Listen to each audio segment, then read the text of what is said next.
Stock market के operators कौन हैं, ये किस तरीके के शेयर्स में ज्यादातर एक्टिव रहते हैं और कैसे ये आपका लॉस करवाते हैं, ये जानेंगे इस वीडियो में। और साथ साथ ये भी जानेंगे कि इन ऑपरेटर्स की चाल से आप किस तरीके से खुद को बचा सकते हो। तो वीडियो में लगातार बनी रहिए गाइस। मेरा नाम है विकास मीना, आप देख रहे हैं माई कंपनी। तो गाइस मान लीजिए आपका दूध वाला जो है आपके लिए डेली दूध लेकर के आता है और आपको उस पर काफी यकीन है, वो आपका पुराना दूध वाला है, आपको काफी दिनों से अच्छे जेन्युइन दाम पर अच्छी क्वालिटी का दूध प्रोवाइड करता है, आप उस पर काफी ज्यादा भरोसा करते हो। एक दिन वो आपके लिए एक बिजनेस प्लान लेकर के आता है और वो कहता है कि सर मेरे साले ने दूध का काम स्टार्ट किया है और वो पड़ोस के शहर में दूध देने के लिए जाता है, लेकिन उसको दूध सप्लाई जो है वो बॉटल्स के अंदर करनी है। क्या आप मुझे कुछ खाली बोतल्स दे सकते हैं? आपके घर पर उस दिन इत्तेफाक से कुछ खाली बोतल्स पड़ी रहती हैं, तो आप उसे एक दो बोतल खाली दे देते हैं और आप उससे कोई पैसा नहीं लेते हैं इसके बदले। तो वो खुशी खुशी खाली बोतल लेकर के चला जाता है और इसी तरीके से वो आपसे हर एक दो दिन के अंदर कुछ खाली बोतल्स कलेक्ट करके ले जाता है। लेकिन एक महीने बाद वो यहाँ पर एक दूसरा ऑफर आपके लिए लेकर के आता है और वो कहता है कि सर मेरे साले ने दूध का जो काम स्टार्ट किया है उसे अच्छी इनकम वहां से हो रही है और अब वो दूध की बोतल्स के लिए पैसा देने को भी तैयार है, लेकिन क्या आप मुझे थोड़ी ज्यादा बोतल्स दे पाएंगे?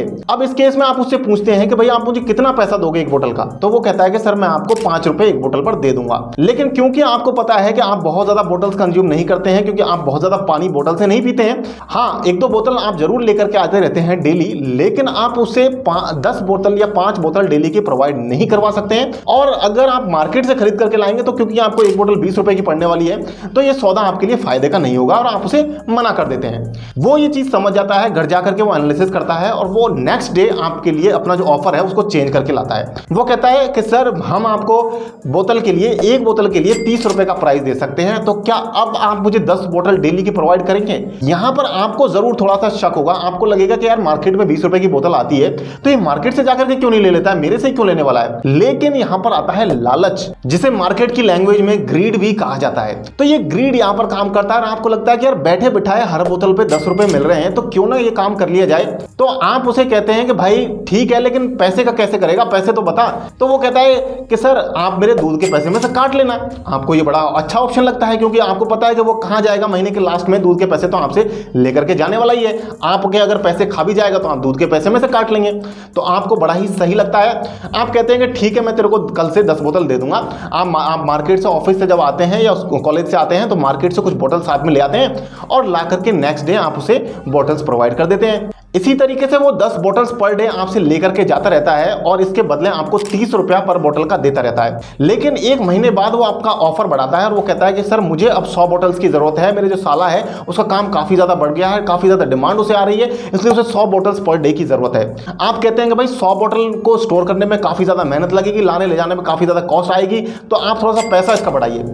तो वो कहता है कि ठीक है सर मैं आपको 40 रुपए एक बोतल के दे दूंगा। और अब क्योंकि आपको वहां से पैसा भी मिलने लग गया है तो अब आप बहुत ज्यादा क्वेश्चन नहीं करेंगे उसके बिजनेस प्लान पर और आप आराम से मान जाएंगे कि ठीक है 40 रुपए मेरे को मिल रहा है तो इतने में मेरा प्रॉफिट बन जाएगा। आप मार्केट से अब 100 बोतल पर डे की लेकर के आते हैं और खाली करके उसे पकड़ाते रहते हैं। अब स्टार्ट होता है असली गेम। अब वो आपसे एक महीने तक तो 100 बोतल्स पर डे की ले रहा था, अब वो कहता है कि सर साले का काम बहुत बढ़ गया है और उसने एक्सपोर्ट करना भी स्टार्ट कर दिया है दूध को, इसलिए अब हम आपको और ज्यादा पैसा देने के लिए तैयार हैं, हम आपको 50 रुपए पर बोतल का दे सकते हैं। आप खुश हो जाते हैं और कहते हैं कि ठीक है भाई मैं बिल्कुल 100 बोतल पर डे आपको देता रहूंगा, 50 रुपए मेरे को पर बोतल का दे देना। लेकिन जब आप मार्केट में जाकर के ढूंढते हैं तो आपको कोई बोतल नहीं मिलती है, किसी भी जनरल शॉप पर, किसी भी शॉप पर आपको बोतल्स मिलती ही नहीं है। अब इस केस में क्या होता है कि नेक्स्ट डे वो आपके लिए एक और बम्पर ऑफर लेकर के आता है। वो कहता है कि सर 7 दिन के लिए बहुत ही अच्छा स्पेशल ऑफर आया है जहां पर आपको 50 रुपए की जगह एक बोतल का 100 रुपया मिलने वाला है। लेकिन अब आपकी मुश्किल यह है कि आपको मार्केट में बोतल नहीं मिलती है तो आप उसे मना कर देते हो। लेकिन अगले ही दिन आप देखते हो कि वहां पर 2 दूध वाले और हैं जो 100 रुपए पर बोतल देने के लिए तैयार हैं और बोतल्स की डिमांड जो है वो मार्केट में बढ़ रही है। 100 रुपए के दाम पर बोतल खरीदने को तैयार है, तो आपको लगता है कि बोतल का जुगाड़ अब तो कहीं ना कहीं से करना ही पड़ेगा। तो आप मार्केट में जाते हैं, ढूंढते हैं और अचानक आपको आपके घर के पास वाली दुकान के पास में एक बोतल वाला मिल जाता है जो वहां पर बैनर लगा करके बैठा हुआ होता है कि आपको 80 रुपए में खाली बोतल प्रोवाइड की जाएगी। आप उसे देखते हैं और आपको लगता है कि आपका काम बन गया, आप उससे बात करते हैं और उसके पास जो 10,000 बॉटल्स का स्टॉक होता है वो आप ट्रक में लोड करवा करके अपने घर ले आते हैं और अपने घर के पास में कोई भी मकान किराए पर लेकर के आप वहां पर वो बॉटल सेट कर देते हैं। आपको लगता है कि अब इस बिजनेस पर आपने पकड़ बना ली है, अब आपको यहां पर कोई नहीं हरा सकता। लेकिन अगले दिन आपको बड़ा ही शौक लगता है जब वो दूध वाला अगले दिन दूध देने नहीं आता है। आप सोचते हैं कि ठीक है, आज नहीं आया, कल आएगा, परसों आएगा, तीसरे दिन आएगा। 7 दिन तक जब वो दूध वाला नहीं आता, आप उसे कॉल करके देखते हैं, उसका नंबर भी ब्लॉक हो जाता है। तो गाइस, ये जो स्टोरी है मैं इसे स्टॉक मार्केट से रिलेट करके अभी बताऊंगा, लेकिन उससे पहले मैं बता दूं कि ये जो दूध वाले हैं और जो सेलर्स हैं, ये इनका एक पूरा कार्टेल रहता है, पूरा नेटवर्क रहता है जो स्टॉक मार्केट में शेयर्स को पंप करते हैं, यानी कि फर्जी डिमांड क्रिएट करते हैं। और उसके बाद में जब आप उन शेयर्स को खरीद लेते हो तो उन शेयर्स को आपके ऊपर डंप करके चले जाते हैं, बेच करके चले जाते हैं, भाव को बढ़ा करके। जब आप खरीदते हो तो आपके ऊपर सेल करके डंप करके चले जाते हैं। ये ऑपरेटर्स, ये चोर कौन है? ये है गाइस बड़े बड़े करोड़पति, अरबपति बिजनेसमैन, अंबानी, अडानी जैसे। मैं किसी का नाम नहीं ले रहा हूं, लेकिन बता रहा हूं कि बड़े बड़े जो भी बिजनेसमैन हैं, कॉर्पोरेट्स हैं, वो इस तरीके का काम करते हैं। इसके अलावा कौन करते हैं? जो ब्रोकिंग फर्म्स हैं, इसके अलावा जो टीवी चैनल्स हैं, इसके अलावा बड़ी बड़ी इंश्योरेंस कंपनीज, बड़ी बड़ी एनबीएफसीज, जिनके पास कुल मिलाकर के बहुत ज़्यादा अमाउंट में पैसा है।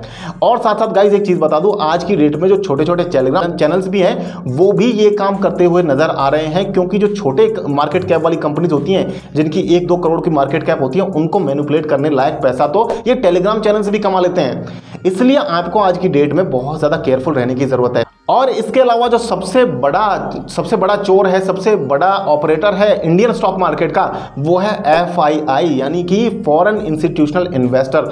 जहां पर फॉरेन इंस्टीट्यूशनल इन्वेस्टर जिस शेयर में बहुत ज़्यादा वॉल्यूम में, क्वांटिटी में स्टॉक्स की बाइंग सेलिंग करते हैं, वहां पर आप समझ जाइए कि यहां पर कोई ना कोई तगड़ा गेम होने वाला है और उन्हीं शेयर्स में daily upper circuit, lower circuit लगते हुए आपको दिखाई देते हैं। अब हम ये तो जान गए कि ये ऑपरेटर्स कौन है, लेकिन अब हम ये जानते हैं कि ये किस तरीके के शेयर्स में काम करते हैं और ये कैसे काम करते हैं। तो गाइस, ये जो ऑपरेटर्स हैं ये मेनली 3 तरीके से काम करते हैं। पहला है फेक न्यूज के जरिए, दूसरा है नेम लैंडिंग के जरिए और तीसरा है यूट्यूब एड्स के जरिए। अब इनको एक एक करके थोड़ा सा समझते हैं। तो देखिए, नेम लैंडिंग का मतलब ये है कि किसी भी कंपनी के या किसी भी बड़े इन्वेस्टर्स के नाम का मिसयूज करना। कुछ दिनों पहले मार्केट में ये हुआ था कि राकेश झुंझुनवाला नाम के एक इंसान ने एक शेयर को खरीद लिया।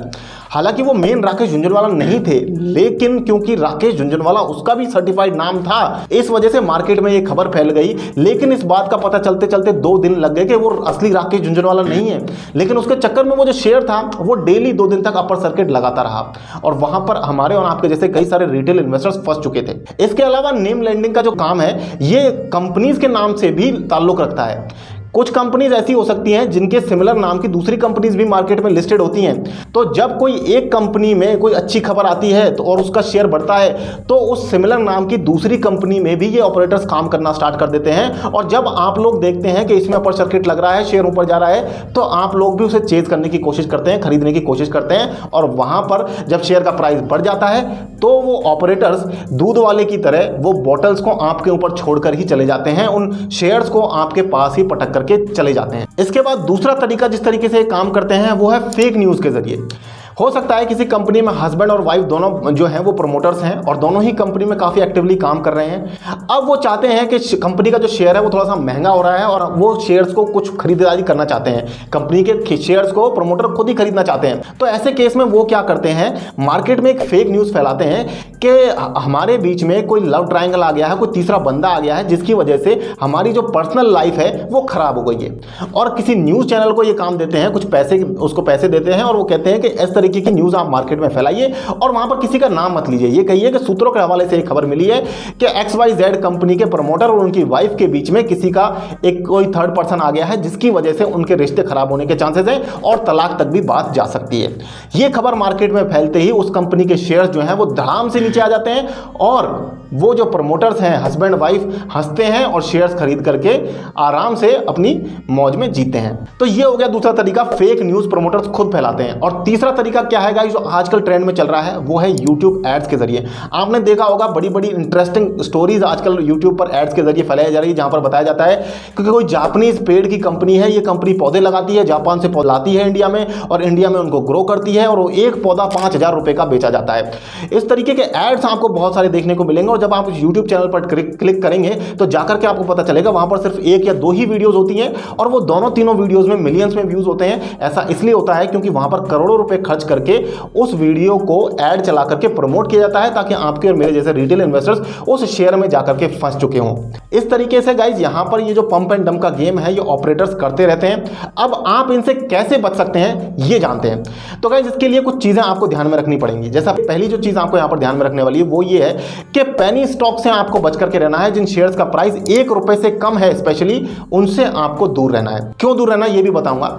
दूसरा जिस तरीके का शेयर से आपको दूर रहना है वो है जिनमें प्रमोटर होल्डिंग बहुत कम है। तीसरा जिनमें मार्केट कैप बहुत कम है, 10 करोड़, 15 करोड़, 50 करोड़, 100 करोड़। 100 करोड़ तो ठीक है इनफैक्ट, लेकिन 50-60 करोड़ की जो मार्केट कैप है उससे आपको दूर रहना है। इनफैक्ट 100 करोड़ की मार्केट कैप वाली कंपनी में भी मैनिपुलेशन किया जाना कोई बहुत बड़ा मुश्किल काम नहीं है। 10 लोग जिनके पास 10 करोड़ रुपए हैं वो मिलकर के आराम से 100 करोड़ की मार्केट कैप वाली कंपनी को भी मैनिपुलेट कर सकते हैं। और गाइज ये जो मैनिपुलेशन का गेम है, पंप एंड डंप का गेम है, ये सिर्फ स्मॉल कैप में नहीं, ये लार्ज कैप कंपनीज में भी होता है, ब्लू चिप कंपनीज में भी ये काम होता है। लेकिन वहां पर जो है आपके लॉसेस के चांसेस काफी कम हो जाते हैं, क्योंकि उन कंपनीज की साइज बहुत बड़ी होती है, और वहां पर जो एक दिन में शेयर में जो इंक्रीमेंट होता है वो उतना ज्यादा सिग्निफिकेंट नहीं होता है। कोई 1%, आधा परसेंट या 2% तक का ही ये लोग पंप कर पाते हैं उसको।